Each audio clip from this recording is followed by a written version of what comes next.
Hi everybody, I'm Laurie Cadden, and you're here listening. Well, first I have to thank TCMC once again for hosting, having us have our shows up here every single week. We appreciate, up here, I shouldn't say it like that. In this beautiful building, they let us come and do these shows month after month, and we are very appreciative of that.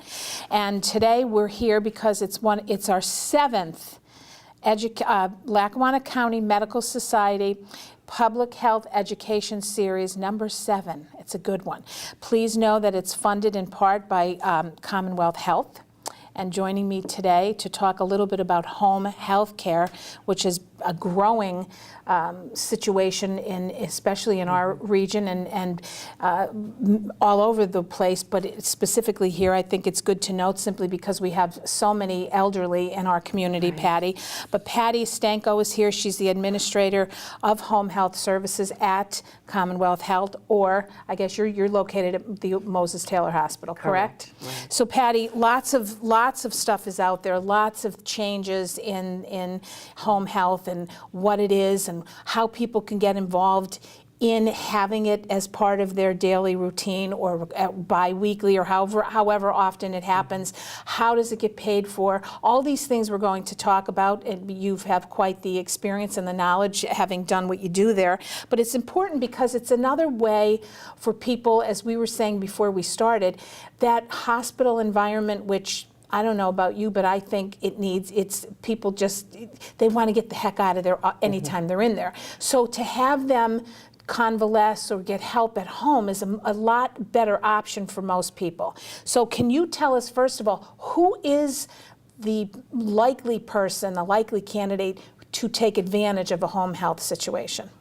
What we usually see in home health services is an elder who has just recently had an event, be it a hospitalization, an illness. They've been in a rehab facility. So home health is there to assist the patient after that hospital stay to transition back to their home. And we look for them to have a safe environment in that home. Is it, and I did mention earlier the elderly, but can it be anybody or not? It can, but as you did allude to, in Pennsylvania, we do have a high population of seniors, and for the most part, they do participate most in the home health program. And can you explain the difference between home care and home health? Yes. Home care you would think of in terms of being non-clinical, non-skilled care, where home health care is care that is directed by a physician, and that is skilled care. And that would require the skills of a nurse, a physical therapist, occupational or speech therapist. And there is some unskilled care in there, but the primary focus is on a skill. So Patti, the method of payment, because my mom, as I was telling you earlier, is an RN, Ann Cadden RN, by the way, and she did private duty nursing for so many years. And people would say, well, I can't afford to do that, or that isn't the way I can go. So this is a little bit different because it's not necessarily an RN or someone, I understand we're going to get to who actually does come in and care for you. But what vehicles are available for payment? Is it Medicare? Is it obviously private pay? But what are the ways people could look at this if they think maybe it's something that's totally out of their way of, when it comes to finances, there's no way they could do it? Well, it's not. And so there's two distinctions. So for the home care arena, which is the unskilled care, that lends itself oftentimes to a private pay, or lends itself if now the new long-term care insurance plans, or perhaps the patient, the consumer is a low income and they would qualify for Medicaid. That is how home care, the unskilled, is paid for. But in home health care, Medicare is often our primary payer, and patients usually have no co-pays or any kind of financial burden to them. It is encompassed in the Medicare program. So for a usual patient, a Medicare patient is a 60-day episode of care. And the government gives the home health agencies X amount of dollars to take care of that patient in that 60-day episode. Now, if you happen to be a consumer of a Medicare Advantage product, an HMO, then those visits are authorized on a per visit basis. And sometimes there are co-pays associated with that. So then in the long-term health care coverage that some people have, does that have to be directed more on the skilled level, or it doesn't matter? As long as they have the coverage, they'll fund it either way? For the home care being funded by a long-term insurance, yeah, that's directly done. In home health care, there is no, that is not a provision. Long-term care, we accept the patient's primary or secondary insurance. So that's usually a Medicare primary. It could be our Blue Crosses, Geisingers, and then many times the patients have a secondary. But home health care under the Medicare benefit is strictly paid, by Medicare. And then, so for someone who's able to take advantage of this, how does that happen? Is it always through the doctor's a request of the doctor? How does one, or can someone decide, hey, I really feel I need help? Can we do that? How do you differentiate that? For home health services, it is required that care, because you're having professional skilled care, is given under the care of a physician. So there are 4 basic tenets when you have home health care under the Medicare benefit. Number 1, you need to have a physician who orders it, just like an order in a hospital. A physician has to order the care. The care has to be part-time or intermittent. It is not continual care. It's not 4 hours of time in your home or blocks of 8 hours of time in your home. And another basic tenet, one of the 4 tenets, is homebound. The patient needs to be considered homebound. Now, homebound does not mean that the patient has to be bedbound or chairbound, but it's more of an indication that for the patient to seek health care outside of their home would be a considerable taxing effort. So we're seeing the patients with wheelchairs, walkers, with devices, or they may need the assistance of another person to help them out of the home. And homebound over the years has been decreased a little bit. You were more stringent with homebound. But now patients are allowed to go to services like that they can't receive in their home. For example, go to a church service, go to a beauty shop, go for a walk around the block, go to an event such as a wedding or a funeral. So again, the homebound is stretched a little bit, and the patient can also participate in an adult daycare center and still receive home health care services. Well, that kind of goes right into our next question about why would you consider home health. And I think that what you're saying with people helping the elderly get to some of these, that has to increase their quality of life by someone helping them and letting them take part in these events that they otherwise couldn't. Obviously, that makes a big difference. Do you see that difference? Is it that visible now to see? It is. And the other issue is that in the home health arena, aside from what you alluded to, that the patients are so much happier to be in their home, and they're so continuing to have their family around and have their pets around, and so they recover really so much better in that environment. Maintains their dignity, their sense of comfort, so many things. So, home health has just been a wonderful alternative. There certainly is financial benefits, government-wise and medical program-wise. It's certainly been proven that home health can certainly make a big difference in patients, the elderly, with their chronic conditions, with diabetes, with heart failure, with chronic lung disease. And that's because they're making sure that the medications that they have, I would assume, and I do not know this, I'm guessing, that people who are home alone may not take their medicines the way they necessarily should. And with someone there reminding you and having that constant, hey, you have to do this, it's probably a better, obviously, then the care is better because they're taking what they need to do to recover. Medication mismanagement is the #1 reason we see patients readmitted to a hospital in that first 30 days post an inpatient stay. And there's many issues. It issues of affordability. It's issues of compliance and understanding and education. Yeah, I can't tell you the number of times that the nurse will go into a patient's house and they have boxes and boxes of old medication. So they went to the hospital with one set of medication, they're admitted to the hospital, have a stay, they get another set of medication, and now on the third, on the way out, it's reconciling. Now when I go home, now what am I taking? Right. So med reconciliation and assuring med compliance is a priority for all of home health. It is something that we do with every patient on every visit. And it's just the number one thing.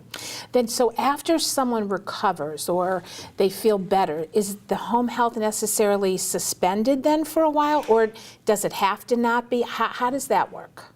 It works, as I said, there is usually a 60-day episode, but we're looking at making progress toward goals. So another nice feature of the home health service is a very specific individualized care plan is made for the patient with a set of goals that the patient's physician, and in conjunction with the patient and the family, we create the goals. So as we progress to the goals, then, and when the patient becomes independent with whatever skill we were in there for. So medication, we're teaching, we're training, we're observing that the patient doesn't have any side effects. Oftentimes we have the use of an occupational therapist to help the patient to dispense the medication, open the bottles, get them into a pill planner. And those kind of things. So as they progress to being able to manage themselves safely, then we discharge, we'll discharge the patient after the acuteness, after the skill has been done. For an example, many patients we see post-operatively. So the first post-operative period until your incision is healed, you're talking a 2 to 4 week period at home. But once that post-operative course is done and without complication, then the patients are usually discharged and remain under the care of their physician and with support from the family or maybe some community agencies, which is another big piece of what home health does. You oftentimes you see a patient that, we always say they yes us to death. Can you do this? Yeah. Oh, yes, they can do everything. They can do everything so well. But when we actually get to the patient's home and actually see what type of foods they're eating, what type of environment they're navigating through, and the safety issues, are there bathrooms and stairways with rails? So that's a very important piece. When you actually get to the patient's home, you can see how they're actually living. And so then you really can see where you can make a difference. Because certainly lying in the hospital bed, you can't really understand how it's going to be when you get home. Or the caregivers don't really know what the home environment is. Well, we do. And we will report that back to the physician and we'll work with the community. Our medical social workers go in and see the patients and get them set up with agencies in the community that support the patient being at home, like Meals on Wheels, the Area Agency on Aging, and maybe some personal care. So it's all about supporting the patient where they're at and in doing it safely and in a safe environment. Patti, I'm assuming in this conversation that these people are maybe alone, but if they have a spouse or someone else in the home, does that have any difference to the care that they get? Because a lot of times their husband or spouse or wife, they become the caregiver, which in many times doesn't necessarily work because you get easily frustrated and all those things happen, or they're not able to do it themselves, and then they get frustrated with not being able to help. So really, does it matter whether they have it or not? It matters to a degree that if we are always looking to teach and to train a patient and their caregiver and their family, because home health, as I mentioned, the acuteness, it's an episodic. It's a 60-day episode related to an inpatient stay, a change in condition.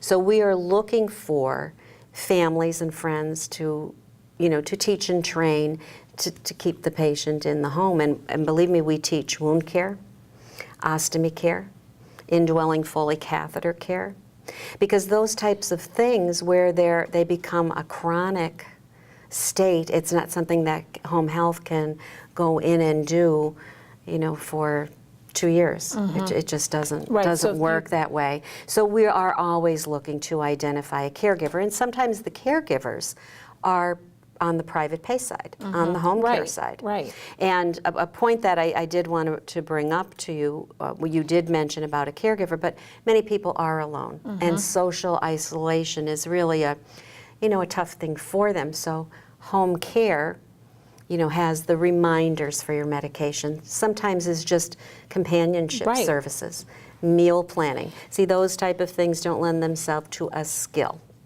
So that, requires, the unskilled care. And that's why I think that's important, because when you see someone who is alone, it's so awful for them to be there and not have somebody. So even this visit, from however often it may be, has to improve their overall health, because they feel better that they have somebody coming and they can partake in a conversation, and it just makes them feel better all the way around. You know what I say, the more talk, the better. That's what I say, Patti. To me, you can't talk enough. Right, Mark? But it's true. I find that it just makes people feel more alive when they can verbalize and have a conversation. So that's a good thing. So tell me, if you would, when you're going to find the right care for you to have a home care in your loved one needs this care, or you say, hey, I have to do something, what is the best way to do it? We're looking at a couple things. Number one, you're saying, is to make sure you discuss it with your physician. Sure. If you're in your home, a lot of times we'll have a referral from a physician's office. Sees the patient come in on their routine visit, and he sees a decline in their overall function. Most of the time, as I said, it's a hospitalization or an inpatient, a rehab, a skilled nursing facility stay. So at that point, you're being asked by the discharge planners, what would we're planning for what is going to be the best disposition for you, be at home, or wherever the patient may go. So, they take that out of your hands. So they'll present you with. In Pennsylvania, the patient has the right to choose their home care provider when they're in a hospital.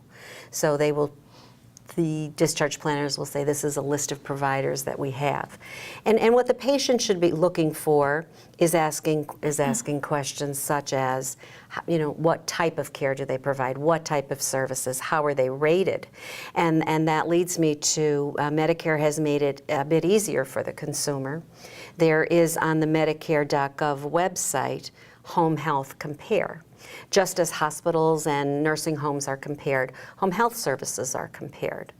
And we used to see a percentage, and we would take measures such as decrease in pain, improvement in ambulation, decrease in breathing problems, wound care healing. So we would take measures such as those, and they are compared. We compare the other home health agencies, but we also compare them to state and national percentages.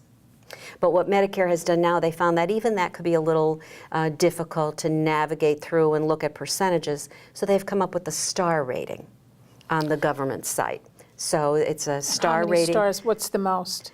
Well, the most is 5, okay. 5 being the 5 best, star. 1 is the least. And we're finding throughout the United States that a 3 to 3.5 star is the average. So certainly you'd be looking at someone with a 4 star if you could, or a 5 star rating, because that tells you that the measures that Medicare is finding important and that this home health agency is following the regulations and guidelines set forth by the Medicare program. So, that you would get quality. You'd see good quality from an agency, quality care from an agency that had a 4 or 5 star rating. Which I think is wonderful, because you're saying here, talk to your doctor, research your options, compare your quality of care. If people know how to do that, would you please tell everyone again where they can go to find that? So that is on Medicare.gov, and it would be under Home Health Care, and it is called Home Health Compare. Okay.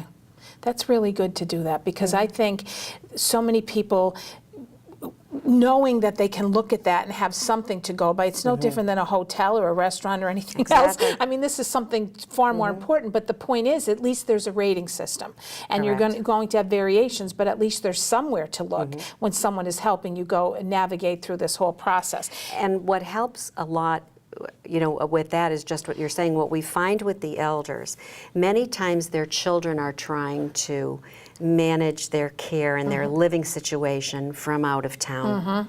And so then the children would have, you know, or other caregivers can have the option to go and look for the, you know, for the patient if the seniors, you know, maybe don't have the ability or the knowledge of how to access through the internet. So their family can do that and look for them. Yeah, from afar, it doesn't matter, because it's all there. So then you have to consider what your needs are as well as part of all this. So this is what it is, and here's what I need. And then once you know that, it's also saying, make sure and see if you also do qualify for Medicare. Right? So that's important. If is it because of the coverage? How does that work? Qualify for Medicare or Medicaid. Medicaid as well. Yeah, is there an Medicaid as age limit for Medicaid, or is it No. income Many based? people Or? are. It's income based, and many of our seniors, especially, you know, in our this locale, have dual. They have Medicare and Medicaid. So, and Medicaid will pay for more of the home type of services, the home care type of services, such as meal preparation, bathing, grooming, maybe assisting with grocery buying or helping with bills and those type of things, where Medicare more lends itself to that skilled care, that post-operative patient, someone who needs wound care, someone has had a change in their medication regime related to diabetes. Maybe they've moved from taking oral medication to injectable, to insulin. So that's a very common, you know, what we see. So then, Patti, when somebody has the caregiver, once your company, your organization, places a caregiver in the home, what is the best way then to make sure that that person is the proper person for the patient at that point? Do they have ways they can get in touch with you within the company to make sure they're because let's face it, not everybody is going to mesh. You're going to, personalities can be that way. It's just human nature. So what is the best way once you decide now everything's in place and now we're sending Sally out to meet Joe, who's, you know, you're offering that you're providing the service. What's the best way to make sure everything comes together? It's just a matter of communication. Patients are always provided information, how to connect with their caregiver, how to connect with their medical caregiver, their home health agency. There's always, the phone numbers are available. Patients are also encouraged to can make a complaint or a concern, you know, through the Medicare program. Okay. So same thing with the area agencies on aging and the Medicaid. But I get many, you know, I often get a phone call with, just as you said, it just doesn't click. Personality, yeah. You know, personality type of things. But, you know, mostly the patients that receive home care are just so grateful and love their caregivers. They get very, very attached to the caregivers who come to their homes. Okay, so Patti, then just to wrap it up and kind of put it all full circle, just one more quick overview about the best way from start to finish, from beginning to end, to make sure all this, you know, what would you do? You find the right organization, you do the research first, then you make those phone calls and you get the information. And they would call. Do you get a lot of these calls, you yourself, We do, where you're and at? Or? So sometimes we need to direct the consumer to their physician's office. But it's a matter of a phone call, physician's office. Your doctor will call us and say, I think my patient Mary Jones needs home health. She's struggling with ABCD. I'd like to have nursing come in, physical therapy to come in, occupational therapy to check their activities of daily living that they can manage, and to do a home safety eval. And usually we see a patient within 24 to 48 hours, and the modalities all go in and individualize a care plan, work together, conference, and communicate to get the patient. It's all about the patient remaining, in their home, safe in their home. And it really does. It starts with the phone call, and the physician is your physician is your best point of reference. Oftentimes we see it's the physician's nurses in the office, that take those initial phone calls, and they get right to us.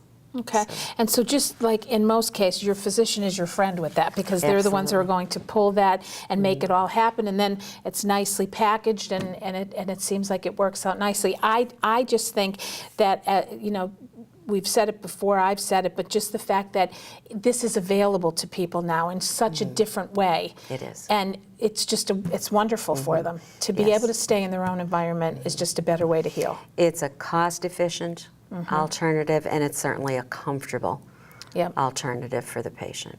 And home care we're seeing very, very good outcomes for patients. So it's all good. Thank you for joining me, Patti. It was very informational. This is one subject that I'm not 100% versed in, and I like to.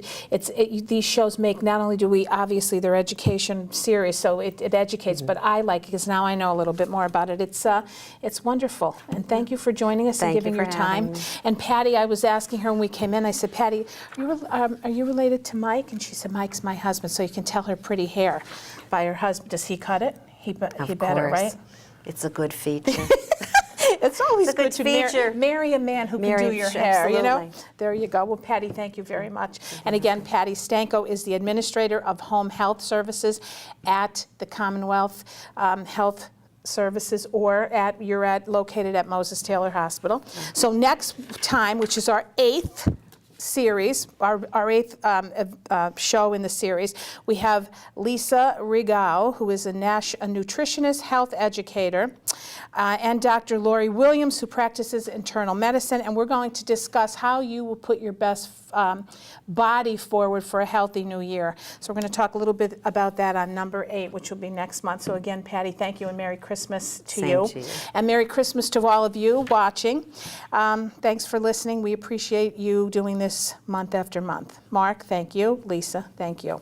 And we will see you next month. This is Lackawanna County Medical Society's Public Health Education Series number 7. I'm Laurie Cadden. We'll see you soon.